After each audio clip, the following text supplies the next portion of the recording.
네, 하나님의 계획하심 아래 목사가 되었습니다. 이 귀한 직분을 받기까지 제게는 참 많은 고민이 있었습니다. 나는 하나님 보시기에 과연 괜찮은 종인가? 과연 합당한 종인가? 내가 과연 이 길을 걸어가도 괜찮은가? 라는 고민들이 있었습니다. 힘겨운 고민 속에 기도하며 수없이 되뇌 마음속 질문의 홍수 속에서 붙잡게 된 한 가지 주님 주신 답은 왜 이러죠 제가? 이 자리로 내가 온 것이 아니라 주님이 나를 부르셨다는 것이었습니다. 죄송합니다.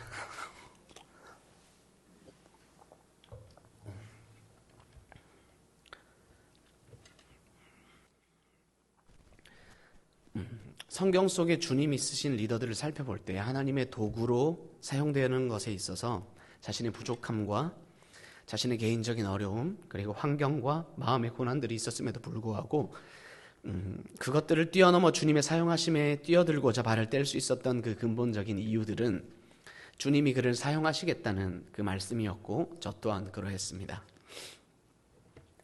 그러자 자연스레 제 마음속에 뒤이어 떠오르는 생각이 하나 있었습니다. 바로 내가 무엇을 해야 할 것인지를 고민하기보다는 내가 어떻게 살아낼 것인지를 고민해야 되겠다는 생각이었습니다. 목사의 삶이 무엇인지 어려서부터 수없이 두 눈으로 지켜보았지만 목사의 삶을 앞으로 어떻게 살아낼 것인가를 고민하는 것은 전혀 다른 무게였습니다. 그렇게 고민하면서 생각하던 중에 하나님께서 마치 저의 이런 질문에 물음에 대답을 보여주시기라도 하듯 보여준 이야기가 바로 오늘의 본문 모세의 중보 기도였습니다. 아, 그렇구나. 목사의 삶에서 다른 여러 가지 모습들도 있겠지만 오늘 이야기처럼 주님의 백성을 위해 기도하라고 내게 이 본문을 보여주시는구나 생각하게 됐고 주님 말씀에 귀를 기울이게 됐습니다.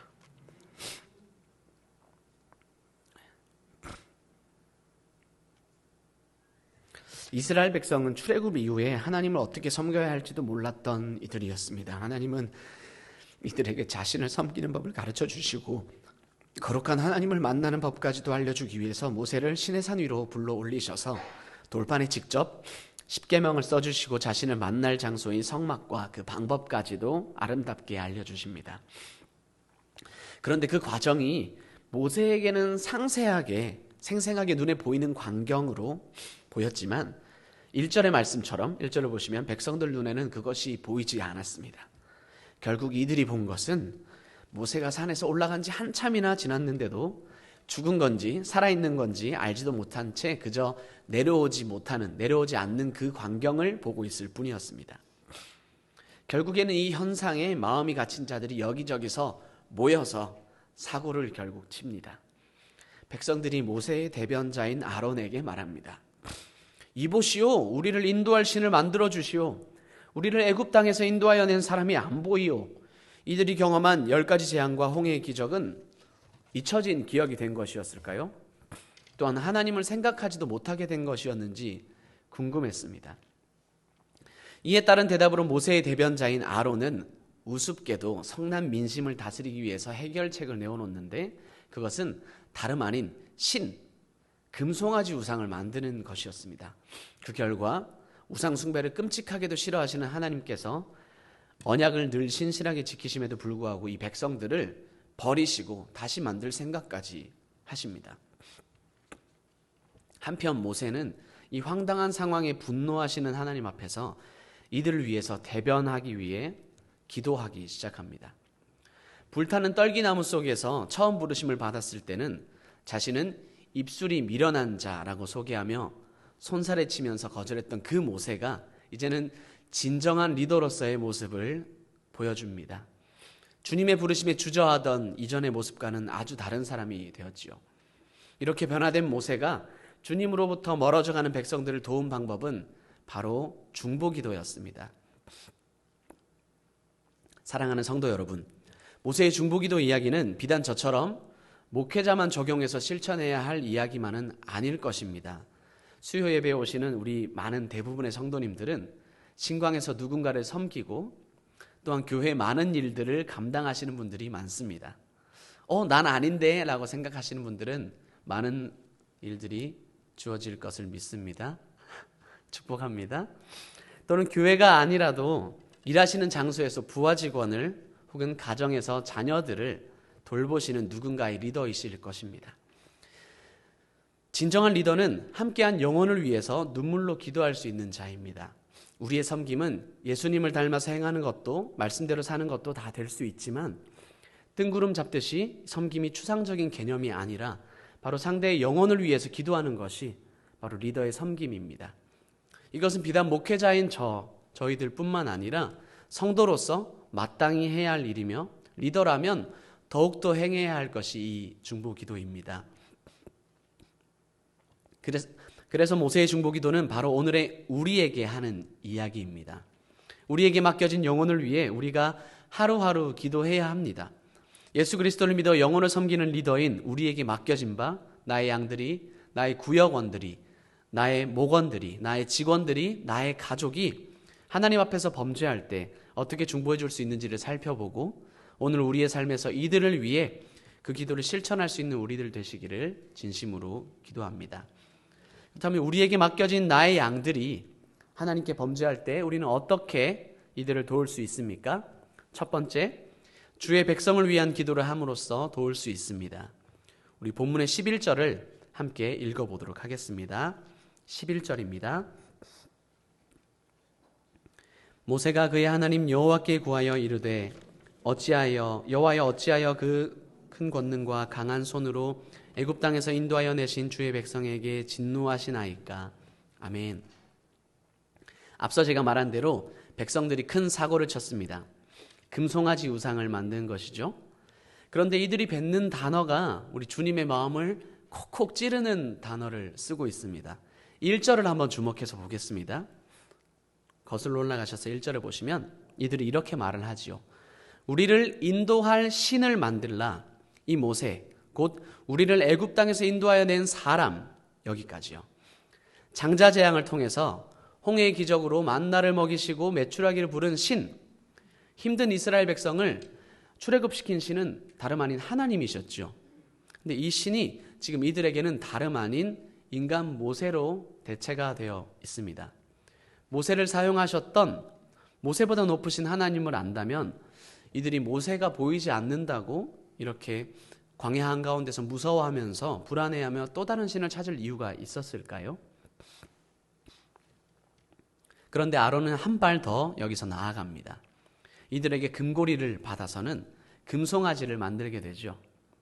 평생을 노예로 살아왔던 이들에게 이 귀한 금, 은, 이 폐물들은 어디서 나왔을까요? 앞부분 출애굽기 12장 34절 35절을 보시면 출애굽을 하면서 이스라엘 백성이 간담이 서늘해진 애굽 백성들에게서 은금 폐물을 받아오는 내용이 나옵니다. 구하는 대로 받아가지고 나오는데 마치 이것은 빼앗듯이 가지고 나와 있다고 되어 있습니다. 그렇게 해서 가져온 이 은금 폐물들이 바로 본문에 오늘 금송아지 우상을 만들 때 그대로 사용이 됩니다. 우상을 만든 것도 모자라서 아론이 다시 한번 하나님 마음에 대못을 박습니다. 이스라엘아, 이는 이 금송아지는 너희를 애굽 땅에서 인도하여 낸 너희의 신이로다. 그러니까 이 말을 정리해 보자면 이스라엘 백성을 애굽에서 인도하여 낸 신은 모세였는데 사실은 알고 보니 그 신이 금송아지였다? 라고 하는 말도 안 되는 표현이 탄생을 하게 됩니다. 이 황당하기 그지없는 상황을 보신 인격적인 하나님께서 속이 아주 많이 상하신 것 같습니다. 모세에게 7절부터 분노에 찬 말씀을 전하십니다. 7절로 한번 가보시겠습니다. 너는 내려가라. 네가 애굽 땅에서 인도하여 낸 너의 백성이 부패하였도다.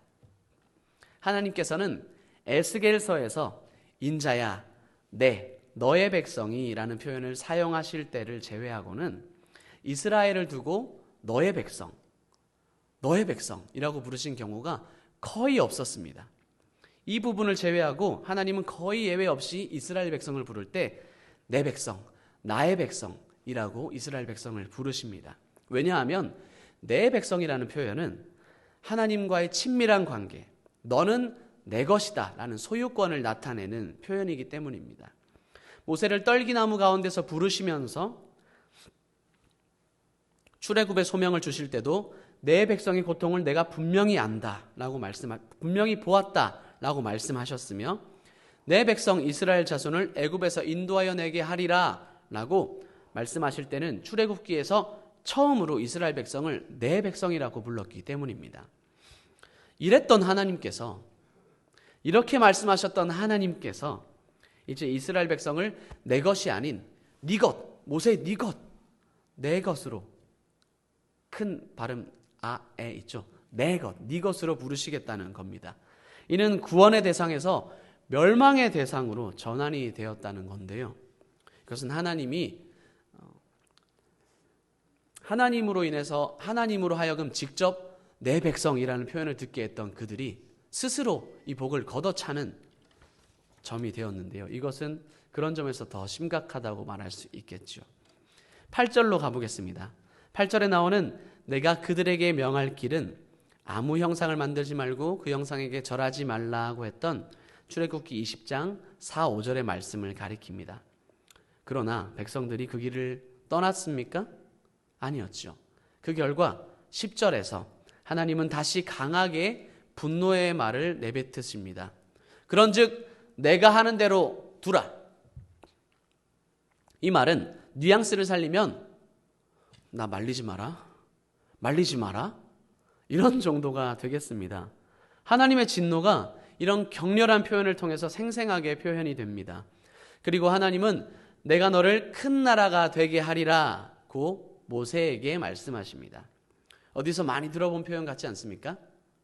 내가 너를 큰 민족이 되게 하겠다. 창세기 12장에서 하나님이 아브라함에게 말하시는 표현과 비슷하죠. 하나님이 아브라함에게 주셨던 그 언약과 비슷한 내용을 지금 모세에게 말씀하십니다. 그래서 이 말씀은 너무 엄중한 겁니다. 왜냐하면 하나님께서 창세기 12장 2절에서부터 쭉 끌어오신 그 신실한 역사를 지금 당장 여기에서 중단하고 모세를 믿음의 조상으로 해서 새로운 구속사를 열어가시겠다는 표현이기 때문입니다.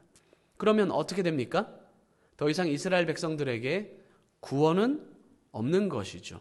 이스라엘은 자신들의 말과 행동으로 자신들의 운명을 결정지어 버린 것이었습니다. 네, 이들은 부패한 자들이고 목이 곧은 백성이 분명합니다. 그러므로 하나님의 심판은, 앞으로 일어날 심판은 너무나 정당합니다. 하지만 모세는 이 정당한 심판을 듣고 옳습니다, 하나님. 이 지긋지긋한 백성들 나를 큰 나라로만 삼아 주십시오. 할렐루야 하고 말하지 않죠. 그렇게만 했었어도 문제가 없었을 텐데 놀랍게도 모세는 이 하나님의 의견에 저요 하고 반기를 듭니다. 더 나아가서 하나님의 제안을 거절하는 것에 그치지 않고 심지어 이 백성을 진멸하시겠다는 하나님의 의도를 하나님 그것은 악한 것 같습니다 라고까지 표현을 합니다. 이 모습은 충격적이었습니다. 아니, 온유함이 이 지면에 어떤 사람보다 더하고 하나님의 충성된 종인 모세가 하나님께 이렇게 반기를 들다니요? 성경의 인물 중에서 그 누가 감히 하나님이 하시고자 하는 것에 반기를 들 수 있겠습니까? 모세가 이렇게 강한 어휘, 하나님 악합니다 라고 말하기까지 하며 반기를 들 수 있었던 이유는 하나님의 진노 속에 감추어져 있었던 자비의 흔적을 발견했기 때문입니다. 모세는 하나님의 심판의 말씀 속에서 자그마한 틈을 발견했습니다. 그것은 바로 하나님의 신실하심을 알기에 하나님께서 원래 세우신 목표를 스스로 어기시는 것은 잘못된 것이다 하는 것을 알고 있었기 때문이죠. 무슨 말이죠? 하나님이 아브라함을 통해서 세우신 이 언약을 깨지 않을 것이라는 믿음이 있었기 때문입니다.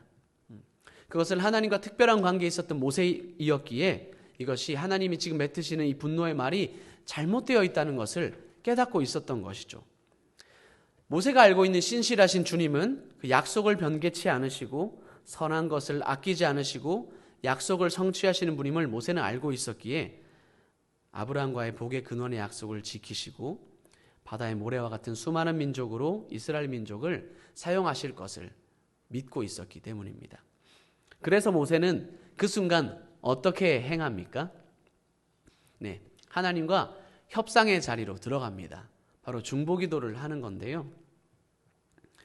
모세는 하나님께서 자신에게 하셨던 말들을 차근차근 다시 되짚어가면서 하나님께 기도하기 시작합니다. 그 첫 번째가 11절입니다.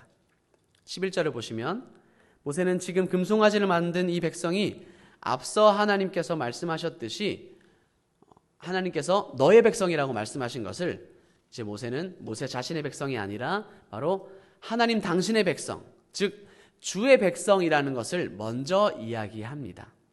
하나님, 왜 이제까지 내 백성이라고 말씀하셨으면서 이제 와서 갑자기 네 백성이라고 하십니까? 하나님, 지금까지 하던 대로 내 백성이라고 이 이스라엘 백성을 불러주십시오 라고 요구하는 겁니다. 이 점을 특히 강조하기 위해서 모세는 여호와여, 어찌하여 그 큰 권능과 강한 손으로 애굽 땅에서 인도하여 내신 주의 백성에게 진노하시나이까 라고 말하고 있습니다. 모세는 특별히 그 큰 권능과 강한 손으로라는 말을 추가함으로써 이 백성이 하나님께서 그냥 아무 수고 없이 출애굽시킨 백성이 아니라 큰 수고를 하셔서 구원한 백성임을 강조하며 말하고 있습니다. 하나님이 어떠한 수고로 이들을 구원해 내셨습니까? 이스라엘 백성이 경험했던 그 큰 권능과 강한 손은 무엇이었습니까? 하나님의 애굽에서 위대하심을 10가지 재앙과 홍해를 가르시고 그리고 홍해를 건널 때 젖어있는 땅이 아니라 마른 땅을 건너게 하시고 그리고 그 땅을 건넜을 때 뒤따라오는 애굽 군대들을 물속에 수장시키시는 것들을 보면서 이스라엘 백성들은 그 은혜를 느꼈죠. 그리고 그들은 고백을 합니다. 내가 주를 찬송하리. 높고 영화로우신 주 말과 적군을 죽이셨네. 여호와는 힘과 노래 나의 능력이 되셨네 라고 노래를 부르며 하나님께 고백합니다.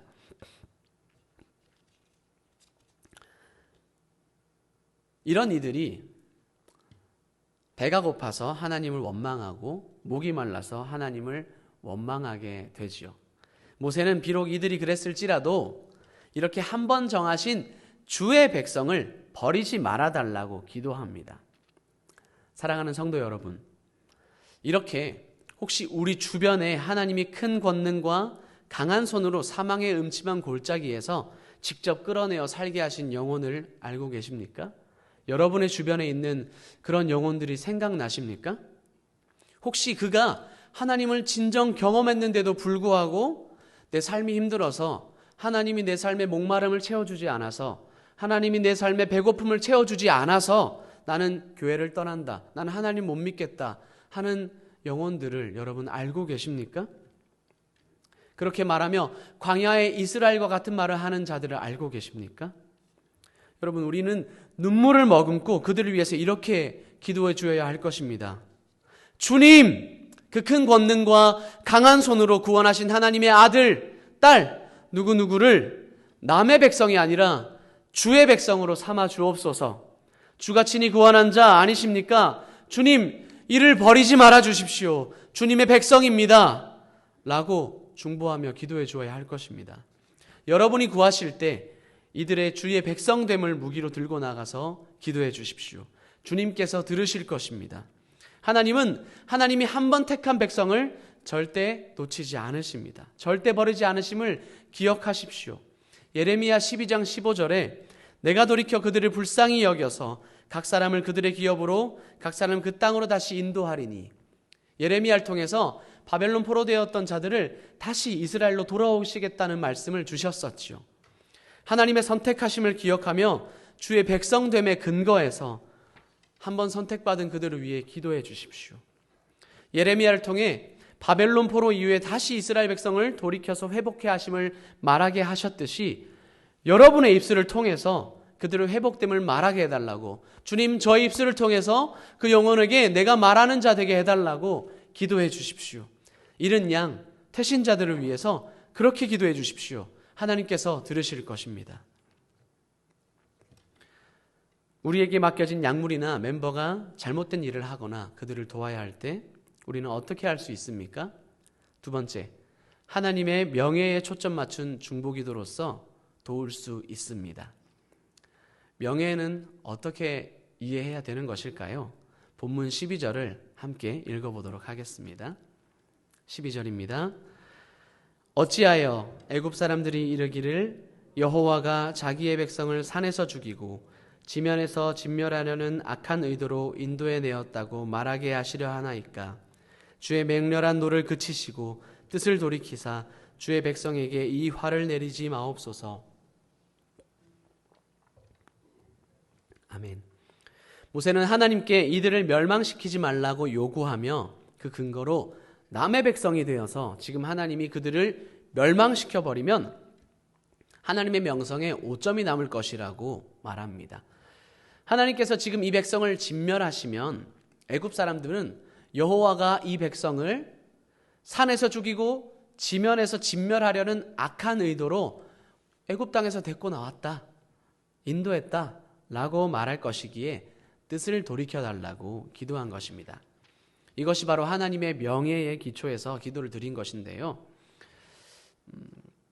모세는 하나님의 분노의 마음을 정확히 이해하고 있었습니다.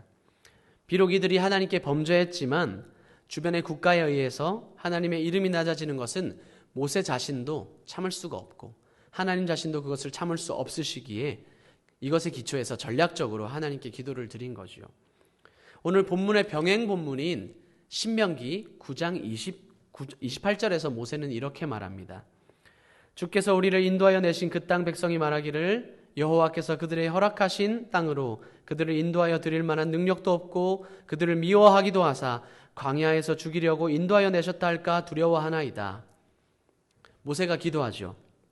하나님, 애굽 사람에게 여호와가 누구인 줄 그 많은 재앙과 그 많은 기적을 통해서 알게 하셨는데 그렇게 하셔놓고 왜 굳이 지금 이들을 불러내서 죽게 만들어서 하나님의 이름을 떨어지게 만들려고 하시는 겁니까? 라고 지금 기도하는 겁니다. 만약 그렇게 된다면 애굽 백성들이 하나님은 이스라엘 백성을 인도할 만한 능력도 없고 그들을 광야에서 죽이려고 일부러 인도하셨구나 라고 비방할 것입니다 라고 모세가 이야기하는 거죠. 여러분, 하나님의 명예를 위해서 기도한다는 것이 하나님 애굽 백성 보기에 부끄럽잖아요. 하나님 저들에게 그런 소리 안 들으시려면 이제 그만하세요. 이런 하나님의 체면 치레를 위해서 기도한다는 그런 좁은 뜻이 아닙니다. 하나님의 명예에 초점을 맞춰서 기도한다는 말은 하나님의 이름을 위해서 기도한다는 뜻입니다. 하나님의 이름을 위해서 기도한다는 뜻은 하나님의 영광을 위해서 기도한다는 뜻이고요. 하나님의 영광을 위해서 기도한다는 뜻은 영광을 돌린다는 뜻입니다. 즉, 이것은 하나님을 인정한다는 의미가 됩니다. 인간의 눈이 어두워서 하나님을 보지 못했는데 어떠하신 분인지 잘 몰랐는데 어떤 사건을 통해서 하나님이 어떤 분인지를 깨닫게 되자 하나님의 하나님 되심을 인정하고 무릎을 꿇는 것, 이것이 곧 하나님께 영광을 돌린다는 의미가 되겠습니다. 따라서 이스라엘 백성의 삶을 통해 하나님을 모르는 애굽 사람들에게 하나님이 어떤 분인지 보여주는 것은 곧 그들로 하여금 하나님을 인정하게 하는 것이고 하나님께 영광을 돌리는 것이 되니 이스라엘 백성에게 하나님 한 번 더 기회를 주십시오. 하나님의 이름을 높일 수 있는 기회를 주십시오. 하나님을 인정하는 자들로 애굽이 가득 채워지게 도와주십시오. 라고 지금 모세가 하나님께 이스라엘 백성을 위해서 중보하고 있는 겁니다. 하나님의 명예에 초점을 맞추는 것은 이렇게 하나님의 이름이 땅에 떨어지지 않도록 돕는 것과 다름이 없습니다. 사랑하는 성도 여러분, 하나님의 이름이 땅에 떨어지고 있는 일들이 일어나고 있죠. 또 아시는 영역들이 있습니까? 혹은 내가 알고 있는 어떤 영혼들 때문에, 내가 품고 있는 영혼들 때문에 하나님의 명예가 떨어지는 일들이 일어나고 있습니까? 그렇다면 그 사실을 놓고 하나님께 이렇게 기도하며 나아가십시오. 하나님, 저는 하나님의 이름이 땅에 떨어지는 것을 못 보겠습니다. 그러니 제발 저 친구를 다시 회복시켜 주셔서 하나님의 이름이 더 이상은 훼손되지 않게 하여 주옵소서. 하나님께서 도와주실 것입니다. 또한 기도하고 있는 영혼이 어떤 사건을 통해 하나님이 어떤 분인지를 깨닫게 해 주셔서 하나님을 인정하고 그 자리에서 무릎을 꿇어서 하나님의 영광을 올려드리는 일이 일어나게 해달라고 기도해 주십시오. 주님께서 하나님의 이름을 높이시고 그 영광을 받으시기 위해서 그렇게 행하실 것입니다. 이렇게 하는 것이 하나님의 명예를 초점을 두고 우리가 중보하는 것이 되겠습니다. 다음으로 우리에게 맡겨진 약물이나 멤버가 잘못된 일을 하거나 도움을 요구할 때 우리가 어떻게 도울 수 있습니까? 세 번째, 하나님의 신실하심에 근거한 중보기도를 함으로써 도울 수 있습니다. 함께 13절과 14절을 읽어보도록 하겠습니다. 13절입니다. 주의 종 아브라함과 이삭과 이스라엘을 기억하소서. 주께서 그들을 위하여 주를 가리켜 맹세하여 이르시기를 내가 너희의 자손을 하늘의 별처럼 많게 하고 내가 허락한 이 온 땅을 너희의 자손에게 주어 영원한 기업이 되게 하리라 하셨나이다. 여호와께서 뜻을 돌이키사 말씀하신 화를 그 백성에게 내리지 아니하시니라. 아멘. 모세는 하나님께서 족장들에게 하셨던 그 약속, 하나님의 언약을 근거로 하나님의 신실하심에 호소하며 중보기도를 합니다. 이 기도는 모세 자신을 아브라함 대신 큰 나라가 되게 하리라고 하신 하나님 말씀에 대한 답변인데요. 반박의 답변인데요. 모세는 자신을 큰 나라가 되게 해주실 것이라고 약속할 게 아니라 하나님 이미 족장들에게 하셨던 그 약속을 지켜주십시오. 하나님 그 약속을 신실하게 지키시는 분이시지 않습니까? 저에게 이렇게 하지 않으셔도 됩니다. 하나님 그 약속을 지켜주십시오 라고 하며 중보하고 있는 것입니다. 그 결과 14절에서 하나님은 정말 모세의 기도대로 주의 백성을 향한 그 악한 의도를 돌이키셨다고 나옵니다. 이렇게 신실하심에 근거해서 기도하는 것은 하나님의 변치 않으시는 약속에 기대어서 이야기하는 것입니다. 신실함에 근거해서 기도하는 것은 어떻게 보면 가장 확실하고 가장 뻔뻔한 기도 방법이 될 수 있겠습니다. 그 이유는 하나님이 그렇게 말씀하셨기 때문에 제가 지금 이렇게 합니다 라고 구할 수 있는 명백한 근거가 여기 성경에 있기 때문입니다. 주님, 이렇게 성경에 말씀하셨잖아요. 그렇게 이루어 주십시오. 주님, 마른 뼈가 살아난다고 말씀하셨잖아요. 그 약속을 기대합니다. 제가 품은 이 영혼을 살려주옵소서. 마른 뼈에 생기를 불어넣어 주옵소서. 주님, 이사야서를 보니 구원을 주신다고 하셨는데 저도 그 구원을 받도록 그리고 그 구원을 전하도록 방향을 허락해 주십시오 라고 말할 수 있는 거죠. 반면 하나님의 언약이 변치 않으시는 만큼 기도하는 언약의 당사자들에게는 믿음을 요구하십니다. 아브라함에게는 너의 태에서 나올 자가 내 뒤를 이을 것이라 하였지만 그가 믿지 못해 이스마엘을 낳기도 하고 또 정작 아들을 낳고 나서는 하나님께서는 낳은 아들을 두고 시험을 행하기도 하십니다. 이 모든 것은 아브라함을 믿음의 조상으로 사용하기 위함이었죠. 언약의 근거에서 기도하는 것은 믿음으로 말씀에 근거해 기도하는 것입니다. 이렇게 여러분이 품은 영혼을 말씀의 근거에 믿음으로 주님께 중보하며 나아가십시오. 주님, 주 예수를 믿으면 너와 내 집이 구원을 얻는다 하지 않았습니까? 그 말을 기억합니다.